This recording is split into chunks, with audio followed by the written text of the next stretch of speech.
जैसा कि मैंने लास्ट व्लॉग में बताया था कि हम लोग घूमते घूमते वापस आ रहे थे और हमको मिला एक अखाड़ा जिसके जो हेड थे वो शायद आर्मी लवर थे। यहाँ शहीदों की फोटोज लगी हुई थी, जगह जगह इंडिया के फ्लैग्स लगे हुए थे और डेकोरेशन लाइट्स भी तिरंगे कलर की थी।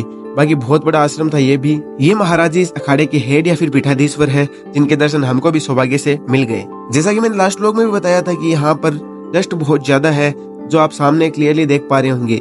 गाड़ी अगर 1-2 घंटे खड़ी रह जाए तो हालत ऐसी हो जाती है उसकी। फिर भाई रात को हम लोग आकर सो गए थे अपने तंबू में, बोले तो टेंट में, और सब लोग सुबह उठे। जिस मठ में हमने स्टे किया था उसका नाम था स्वतंत्र मठ, जो कि नर्मदेश्वर महाराज जी का था। और पहले दिन जहां हमने स्टे किया वो ये था अखिल भारतीय काठिया नगर खोजी पीठ, जो कि जयपुर के महाराज जी का था।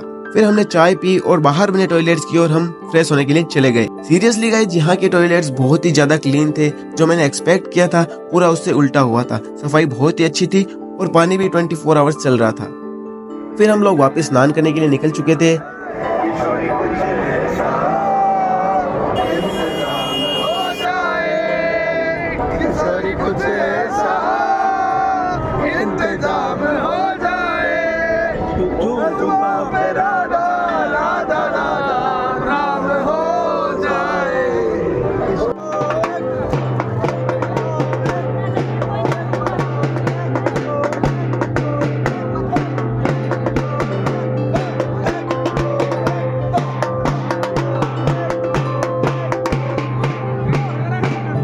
आज हमने नॉर्मल घाट पर ही स्नान किया था, बाकी 2 दिन त्रिवेणी संगम पर किया था।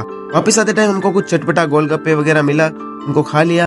सब लोग वापस आकर आराम करने लगे क्योंकि हमको निकलना था शाम को सुबह के अमृत स्नान और अमृत सवारी देखने के लिए। खाना पानी सब व्यवस्था हम लोग साथ में लेकर निकल चुके थे। साथ ही कपड़े पहन लिया जिसमें इनर, शर्ट, जैकेट, कंबल, टोपी, टॉवल सब कुछ हमने पहन लिया। सर्दी का पूरा जाप्ता करके हम लोग निकले थे क्योंकि भाई पूरी रात हमको बाहर रहना था। फिर रास्ते में एक अखाड़े में संतों की सभा चल रही थी। मैं भी वो सुबह के सवारियों के लिए मीटिंग थी, पर उन्हें क्या पता था सुबह क्या होगा। इस आदमी को देखो आप, डंडी में बोतल और कपड़ा लगा रखा है ताकि सब लोग एक साथ रहे। दूसरी तरफ ये देखिए रस्सी में सब लोग अंदर चल रहे हैं ताकि ये गुम ना हो जाए। सब अलग अलग टैलेंट के लोग हमको मिले भाई 3 दिन में यहाँ पे। फिर जैसे जैसे हम लोग आगे बढ़ रहे थे रास्ते में सोने वाले लोगों की लाइंस मिल रही थी भाई। किलोमीटर्स की लाइन बनी हुई थी सोने वालों की। सब अपना चटाई कंबल लगाकर रास्ते पर ही सो गए थे ताकि सुबह आते हुए अमृत सवारियों को देख सके और अमृत स्नान कर सके, जो कि ये बहुत गलत था। प्रशासन को भी बहुत दिक्कत हो रही थी इससे। दूसरी तरफ फूलों से सुंदर सुंदर रथ तैयार हो रहे थे सुबह के लिए। आगे रास्ते में हमको एक बाबाजी मिले जिनके 70 केजी के रुद्राक्ष पहने हुए थे। और आगे गए तो हमको एक ग्रुप मिला था जो कुछ गा तो नहीं रहा था, लेकिन जो बजा रहा था ना वो बहुत सुंदर बजा रहा था। ट्यून बहुत अच्छी लगी, आप भी सुनो एक बार।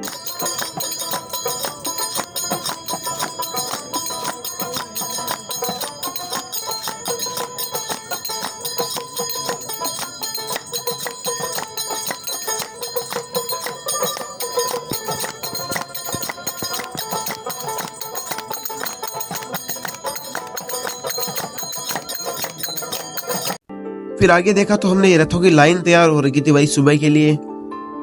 फिर हम अपने पहचान के बाबा जी से मिले, वहाँ कुछ देर तक बातचीत की, प्रसाद ग्रहण किया और वहाँ से वापस निकल गए। एक और बाबा जी मिले, इनका तो अलग ही श्वेग था भाई साहब, कपड़े, चश्मा, भाई साहब देखो आप इनको एक बार। ऐसे ही चलते चलते हम पहुंच चुके थे संगम। हमें लगा कि हम लोग रात को ही जाएंगे और बढ़िया सी जगह देख के वहाँ पे बैठ जाएंगे और कोई नहीं मिलेगा, लेकिन हकीकत पूरी उसकी उल्टी हुई।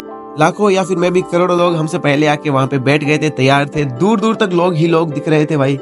बाकी रात को इतनी ठंड थी, 1, 2, 3 बजे लोग लगातार स्नान कर रहे थे। ठंड तो ठंड भाई, पानी भी बहुत ठंडा था।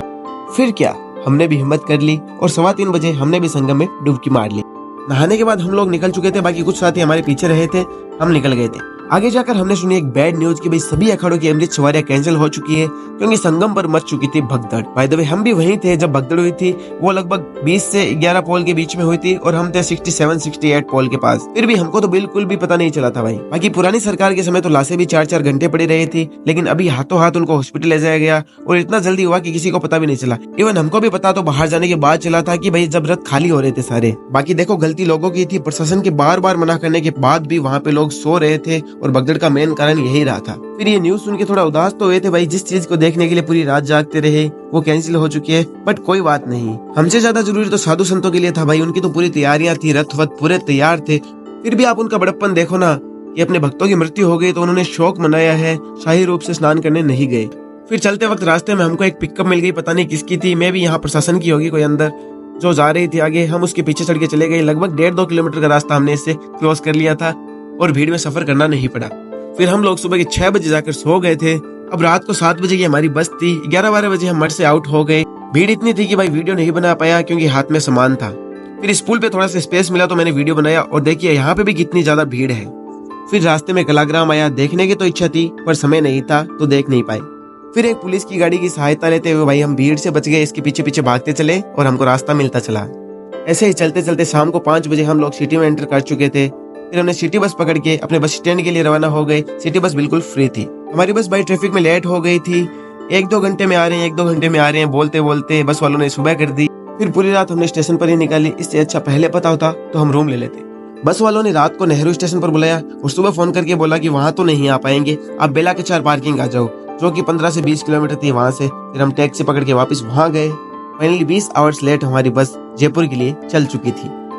सुबह 7 बजे हम जयपुर पहुंच गए। फिर सिक्कर से हम गए सुजानगढ़ और सुजानगढ़ से हम आ गए बीदासर और फाइनली हम सुकून की जगह पहुंच गए थे अपने गांव। तो गाइस होप करता हूँ आपको ये व्लॉग अच्छा लगा होगा। अगर आपको ये वीडियो अच्छा लगे तो वीडियो पे लाइक, वीडियो बहुत प्यारा सा कमेंट और वीडियो को शेयर जरूर कर देना। अब मिलते हैं नेक्स्ट वीडियो में, तब तक के लिए bye bye and don't forget to subscribe our channel.